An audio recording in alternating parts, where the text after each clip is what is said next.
राष्ट्रवादी काँग्रेसचे प्रदेशाध्यक्ष जयंतराव पाटील हे भारतीय जनता पक्षात प्रवेश करणार अशा बऱ्याच बातम्या गेल्या 2-3 महिने सारख्या चालू होत्या। विशेषतः विधानसभेची निवडणूक झाल्यानंतर त्याला तर अधिकच जोर आला। परंतु गेल्या काही दिवसात असं दिसतंय की जयंतराव पाटलांचं हे जे काही पक्षांतर आहे किंवा भारतीय जनता पक्षात जाणं आहे हे तूर्त तरी थांबलंय असं दिसतंय।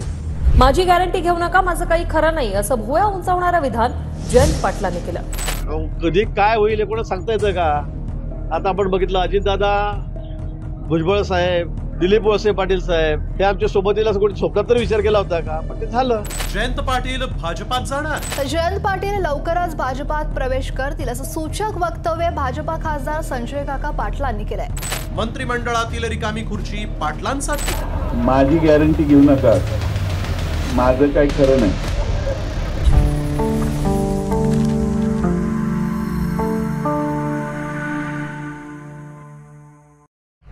नमस्कार, मी चिंतामणी सहस्रबुद्धे बोलतोय। आपण आज जयंतराव पाटील यांच्या भारतीय जनता पक्षामधील संभाव्य पक्ष प्रवेशाबद्दल बोलणार आहोत। आपल्याला माहित आहे की राष्ट्रवादी काँग्रेसचे प्रदेशाध्यक्ष म्हणून जयंतराव पाटील गेली अनेक वर्ष काम करतायत। अतिशय मुत्सद्दी आणि राजकारणातले मुरलेले असे राजकीय नेते म्हणून त्यांची ओळख आहे। मंत्रिपदाचा, राज्यातल्या मंत्रिपदाचा त्यांना जवळजवळ 17 ते 18 वर्षाचा अनुभव आहे। त्यातही अर्थमंत्री म्हणून राज्याचं जबाबदारी सांभाळली आहे ती त्यांनी जवळजवळ 9 ते 10 वर्ष सांभाळलेली आहे। आणि त्याशिवाय जलसंपदा खातं त्यांनी सांभाळले, गृहमंत्री पद सांभाळलेलं आहे, ग्रामीण विकास खातं सांभाळलेलं आहे, अशा अनेक खात्यांचा त्यांचा अनुभव आहे।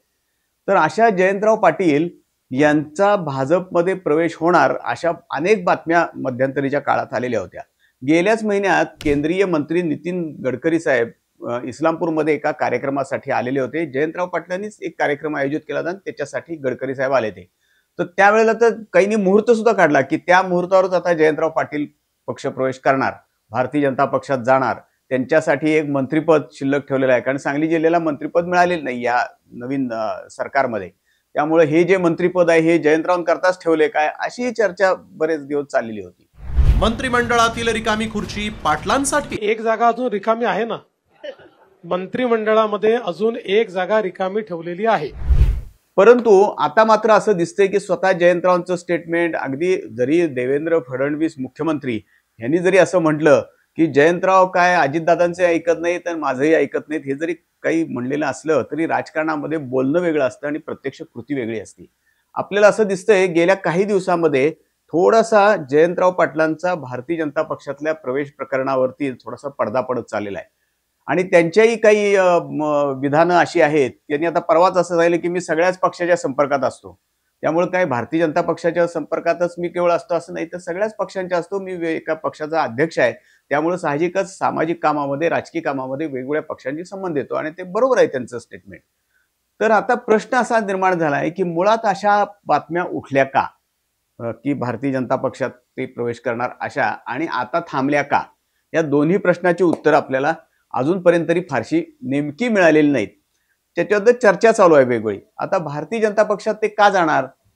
तसं बघायला गेलं तर जयंतराव पाटील हे राष्ट्रवादी काँग्रेसमध्ये अनेक वर्ष काम करतायत, परंतु आपल्याला असं दिसेल प्रदेशाध्यक्ष पद त्यांना मिळालं, अर्थमंत्री पद त्यांना मिळालं, ग्रामीण विकास मंत्री पद त्यांना मिळालं, जलसंपदा खातं मिळालं, गृहमंत्री सुद्धा होते, परंतु जे उपमुख्यमंत्री पदाची जबाबदारी होती ती त्यांच्याकडे आली नाही, ती अजितदादांकडे गेली।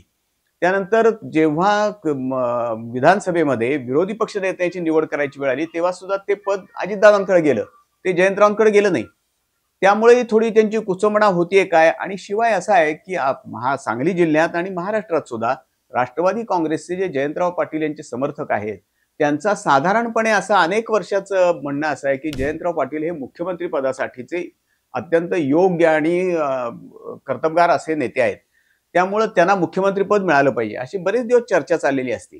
त्यामुळे आता 5 वर्ष तरी काय आता इलेक्शन नाही आहेत, विधानसभेच्या लोकसभेच्याही इलेक्शन नाही आहेत, तर या सगळ्या पार्श्वभूमीवर 5 वर्ष जयंतरावांनी विरोधी पक्ष नेता म्हणूनच काम करायचं का?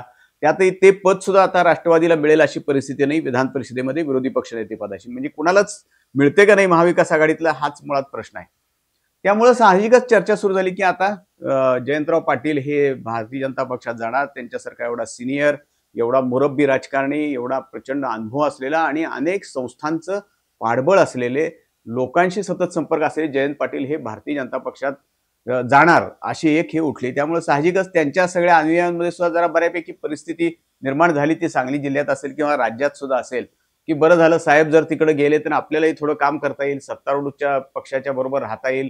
कारण शेवटी सत्तेच्या विरोधात राहून काम करणं फार कठीण असतं. विशेषतः काँग्रेस आणि राष्ट्रवादी काँग्रेसच्या मुशीतून जे कार्यकर्ते घडलेले आहेत त्यांना तर सत्तेच्या विरोधात राहणं, सत्तेच्या बाहेर राहणं हे फार कठीण राहत असतं. त्यामुळे साहेब चालले आहेत तर हे फार चांगली गोष्ट आहे. असं जाहीरपणे कोणी बोललेलं नाही, पण त्यांना एक थोडीशी खुशीची एक होती. परंतु आता तरी तूर्त त्याच्यावर सगळा पडदा पडलाय. काय कारण असेल जयंतरावांचं हे भाजपमध्ये जाणं लांबण्याचं कारण काय असेल? 2-3 कारणं मला तरी संभवतात अशी. एक तर महायुतीचं सरकार आल्यानंतर जे काही राज्यभर वेगवेगळे विषय उपस्थित होत आहेत आणि त्याच्याबद्दल काही ठिकाणी आंदोलनं झाली आहेत, विधानसभेमध्ये विधिमंडळात मोठा गदारोळ झालेला आहे. या सगळ्या पार्श्वभूमीवरती एकूण सरकार आणि सरकारची प्रतिमा याबद्दल सुद्धा जोरदार जी चर्चा सुरू आहे, त्यामुळे सुद्धा थोडेसे जयंतराव पाटलांनी एक पाऊल कदाचित मागं घेतलं असेल. आपल्याला काय माहित नाही, त्यांनी असं काही सांगितलेलं नाही, पण कदाचित त्यांनी एक पाऊल मागं घेतलं असेल. आपण इकडं जायचं आणि काहीतरी घोटाळा व्हायचा, असं व्हायला नको असं सुद्धा कदाचित त्यांना वाटलं असेल. दुसरी गोष्ट अशी आहे की जे महायुतीमधले घटक पक्ष आहेत, म्हणजे माजी मुख्यमंत्री आणि आत्ताचे विद्यमान उपमुख्यमंत्री एकनाथ शिंदे साहेबांचा शिवसेना आणि अजितदादांच्या नेतृत्वाखालचा असलेला राष्ट्रवादी काँग्रेस पक्ष, या दोन्ही पक्ष आज महायुतीमध्ये आहेत. आणि देवेंद्र फडणवीस हे तुलनेनं या दोघांपेक्षा सुद्धा तसे वयानं थोडे लहानच आहेत, म्हणजे बरेच लहान आहेत. अजितदादांच्या तुलनेत तर आहेतच, पण शिंदे साहेबांच्याही तुलनेनं ते तसे नवीन आहेत. आणि त्यांच्या आता नेतृत्वाखाली हे दोघं जण काम करतायत. या सगळ्या पार्श्वभूमीवर मुळातच महायुतीमध्ये कुरबुरीसारख्या चालू असल्याच्या बातम्या येत आहेत. एकनाथ शिंदेचे अनेक निर्णय जे पूर्वी त्यांनी घेतलेले होते त्याला, किंवा आता सुद्धा काही निर्णय घेतले मंत्री म्हणून त्यांनी वगैरे, त्यांच्या मंत्र्यांनी घेतले, त्यांना देवेंद्र फडणवीसनी म्हणजे मुख्यमंत्र्यांनी आपल्या अधिकारात स्थगिती दिली अशी चर्चा चालू असते. खुद्द मुख्यमंत्र्यांनी त्याच्याबद्दल अनेकदा स्पष्टीकरण केले, खुद्द शिंदे साहेबांनी सुद्धा अनेकदा स्पष्टीकरण केले, पण तरी सुद्धा चर्चा सारखी चालू असते की एकनाथ शिंदे यांचे राजकीय दृष्ट्या त्यांना थोडंसं बाजूला करायचं काम चालू आहे. आणि त्यांनी ज्या पद्धतीची इमेज आपली निर्माण केली होती त्यामुळं आता फडणवीस जे मुख्यमंत्री आहेत ते त्यांना थोडंसं त्यांचा आकार एकूण राजकीय आकार आहे तो कमी करायचा प्रयत्न करतात. अशा बऱ्याच वावड्या अफवा, काही थोड्याशा आख्यायिका अशा चालू असतात.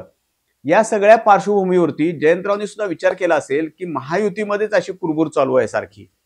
जी अतिशय सिनियर असलेले एकनाथ शिंदे आणि अतिशय सिनियर असलेले अजितदादा पवार यांना सुद्धा काही प्रॉब्लेम निर्माण होत आहेत. अजून अजितदादांच्या बाबतीत फारसा झालेलं नाही, परंतु होण्याची शक्यता नाकारता येत नाही. राजकारणात काही कधी असं चाकून काही रांधलेलं नसतं कधी.